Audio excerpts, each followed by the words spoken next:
Shalom, jumpa lagi dengan saya di Klavos Sukacita. Saya akan membagi firman Tuhan bagi setiap pencinta Klavos. Namun sebelum kita mendengarkan firman, mari kita berdoa. Kami datang kepadamu Tuhan, kami beri hati kami rindu Kau isi terus dengan firman-Mu, sehingga kami akan hidup seperti apa yang Kau inginkan. Roh Kudus tolong kami, mampukan kami untuk menangkap setiap suara Tuhan, mengerti dan melakukannya. Amin. Bagian firman Tuhan 1 Korintus pasal 4 ayat 4 berkata demikian, sebab memang aku tidak sadar akan sesuatu, tetapi bukan karena itulah aku dibenarkan. Dia yang menghakimi aku ialah Tuhan. Demikian jauh bacaan firman Tuhan. Pencinta Klavos yang diberkati oleh Tuhan, biarlah hari-hari hidup kita hanya berfokus kepada Tuhan. Artinya kita membangun pengenalan kita akan Tuhan, supaya kita semakin hidup cinta akan Tuhan, dan kita akan memiliki hikmat daripada Tuhan untuk menjalani hari-hari hidup kita. Kalau ada orang Kristen menjalani hari-hari hidupnya, dia tidak mampu berfokus kepada Tuhan, maka dia akan berfokus kepada yang lainnya. Nah, oleh karena itu saya mengajak saudara lewat bagian kebenaran firman Tuhan di saat ini, mari kita belajar untuk terus membangun kehidupan kita, untuk berfokus kepada Tuhan, dan kita mengenal Tuhan dengan sungguh-sungguh di dalam kehidupan kita. Belajar lewat bagian kebenaran firman Tuhan, Paulus, dia adalah seorang yang dulu menjadi Saulus, yang membunuh pengikut-pengikut Kristus. Tetapi firman Tuhan berkata, waktu Tuhan mengambil hidupnya Paulus, artinya dia diubah oleh Tuhan. Tuhan memanggil dia dari kehidupan lamanya menjadi kehidupan yang baru, dari seorang yang bukan pemberita firman kepada orang yang akhirnya memberitakan firman Tuhan. Dalam kehidupan itu Paulus menjalaninya bukan sesuatu yang mudah, karena ada beberapa kelompok yang lalu menghakimi kehidupannya Paulus. Dikatakan lewat bagian firman Tuhan, beberapa kelompok di Korintus ini mereka menghakimi Paulus dengan kehidupan lama yang pernah dilakukan oleh Paulus. Lalu Paulus berkata, sebab memang aku tidak sadar akan sesuatu, tetapi bukan karena itulah aku dibenarkan. Dia yang menghakimi aku ialah Tuhan. Artinya Paulus katakan bahwa di dalam perjalanan kehidupannya dia hanya berfokus kepada Tuhan. Apa yang dia lakukan itu sebenarnya dia juga tidak menyadari akan hal itu, dan dia juga tidak membenarkan hidupnya. Tetapi dia katakan yang menghakimi aku ialah Tuhan.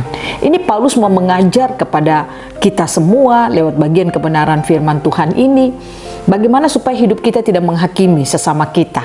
Mari kita belajar untuk berfokus kepada Tuhan. Karena kalau saudara dan saya tidak berfokus kepada Tuhan, maka fokus kita akan dialihkan untuk berfokus kepada yang lain. Yaitu kita akan memperhatikan orang, kekurangan orang. Apalagi kita tahu sekarang bahwa ketika orang suka setiap saat hanya memperhatikan handphonenya dengan FB, dengan WA, dengan yang lain-lainnya, di situ mulai timbul bahwa ada banyak orang lalu mulai menghakimi orang, mengecas orang di dalam seluruh kehidupannya. Padahal sebenarnya yang dia lihat itu belum tentu itu benar. Nah, oleh karena itu mari kita belajar supaya di dalam perjalanan kehidupan kita, sampai kita tidak menghakimi orang, sampai kita tidak mengecas orang, mari kita belajar untuk membangun fokus kita hanya kepada Tuhan, supaya kita tidak dialihkan untuk berfokus hanya melihat kekurangan orang, masalah orang. Dan oleh karena itu pencinta Klavos yang diberkati oleh Tuhan, firman Tuhan mengajak saudara dan saya, mari kita belajar bangun hidup kita terus dengan Tuhan. Tuhanlah yang menghakimi kehidupan kita. Kita sebagai sesama manusia, kita tidak punya kuasa untuk menghakimi siapapun juga di dalam kehidupan ini. Karena kita ketika menghakimi seseorang, belum tentu hidup kita lebih baik dari orang itu. Siapa tahu orang itu memiliki hidupnya lebih baik daripada kita. Nah, oleh karena itu jangan sampai kita salah dalam menjalani hari-hari hidup kita. Mari kita bangun fokus kita yang benar, yaitu berfokus kepada Tuhan. Bagaimana supaya saudara dan saya dapat berfokus kepada Tuhan setiap hari? Bangun kesadaran kita bahwa kita hidup hanya karena Tuhan. Yang kedua, kita bangun kesadaran kita bahwa kita hanya membutuhkan Tuhan yang menjadi penuntun pada jalan kehidupan kita. Sehingga ketika kita punya kesadaran akan hal-hal itu, saya percaya hidup yang kita jalani itu akan memampukan kita untuk menjadi berkat bagi orang. Sehingga apa yang kita lakukan lewat pekerjaan, lewat pelayanan, lewat apapun yang kita lakukan, kita akan memiliki hikmat daripada Tuhan untuk bagaimana kita hidup menjadi berkat bagi sesama kita. Tuhan Yesus memberkati kita, Tuhan Yesus menolong kita. Saya percaya saudara yang terus terhubung dengan Tuhan, hikmat akan terus Tuhan lepaskan bagi saudara, sehingga hidupmu itu akan selalu menjadi berkat bagi banyak orang. Amin. Tuhan memberkati kita selalu. Mari kita berdoa. Terima kasih Bapa, kami telah mendengarkan firman-Mu.